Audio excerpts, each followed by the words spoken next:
Hello and welcome back to your own channel Indian Defense Analysis, where we bring to you all the latest development happening in the defense sector. Back in the year 1999, a 30-year program was approved to build 24 conventional submarines by 2030 in two phases. In phase 1, the plan was to execute two simultaneous programs to build 6 submarines, each under Project 75 and Project 75I via two separate production lines. These 12 submarines were supposed to be acquired by 2012. However, even after 11 years of delay, only 5 Kalvari class submarines under Project 75 have been inducted into service and one more undergoing sea trials and will join the fleet by 2024. In phase 2, the plan was to build 12 indigenous submarines based on the lessons learned from phase 1. But the plan never came to fruition. Even the requirement of 24 conventional submarines were further trimmed down to 18, citing the budget constraint.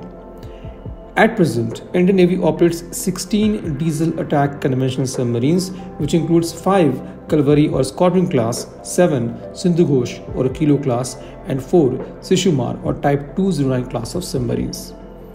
The last submarine of Kalvari class, which will be Vagsheer, is in last stage of construction and is planned to be inducted by 2024.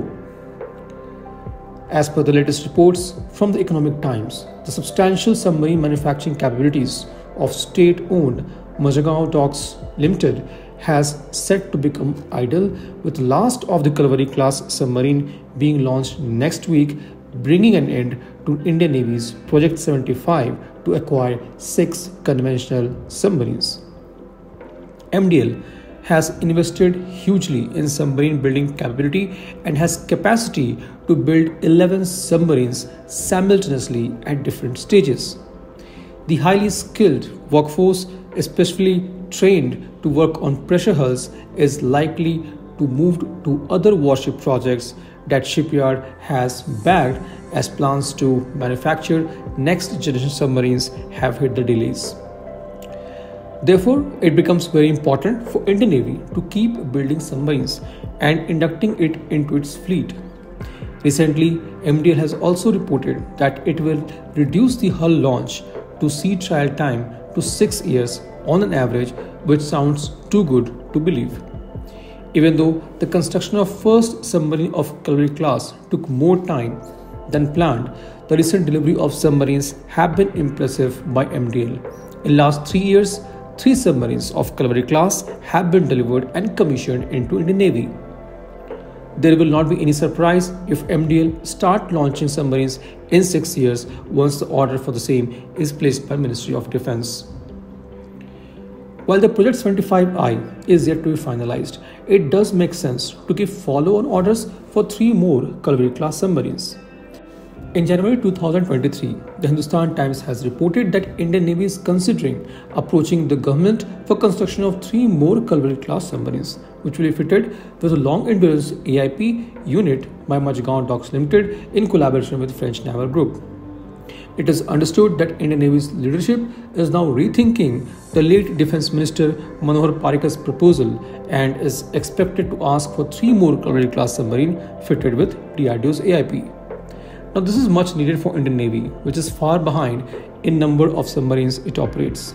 It will no longer be able to ignore Pakistan Navy, as it's going to induct 8 new Hangor class submarines, which will keep the Indian Navy engaged in Western seaboard. In East, China remains the continuous threat. Even the naval chief has acknowledged that presence of 4 to 5 Chinese vessels is there all the time in Indian Ocean region. In order to further boost the endurance of existing Kalvari class submarine, the integration of DRDO's fuel cell-based AIP system has also commenced. In January 2023, the NMRL and French Naval Group had entered into an agreement to retrofit DRDO's fuel cell-based AIP in Kalvari class submarine, which will keep MDL somewhat engaged but not enough to their capacity and capability. INS Kalvari, which is docked at MDL, will be cut open to add a section having a length of 10 meters where DRDO's fuel cell-based AIP will be fitted. Before welding back the section, new wiring and other systems will have to be installed. The addition of AIP section will increase the length of NS Kalvari to 7,756 meter and increase displacement by 1,000 kg. The entire process of integration of AIP to its certification might take 4 to 5 years. This was today's update. Please let us know your views on this in comment section. If you like the video, do not forget to like, share and subscribe. With this, I would like to say goodbye and Jai Hind. We'll soon back with more interesting and amazing development happening in the defense sector.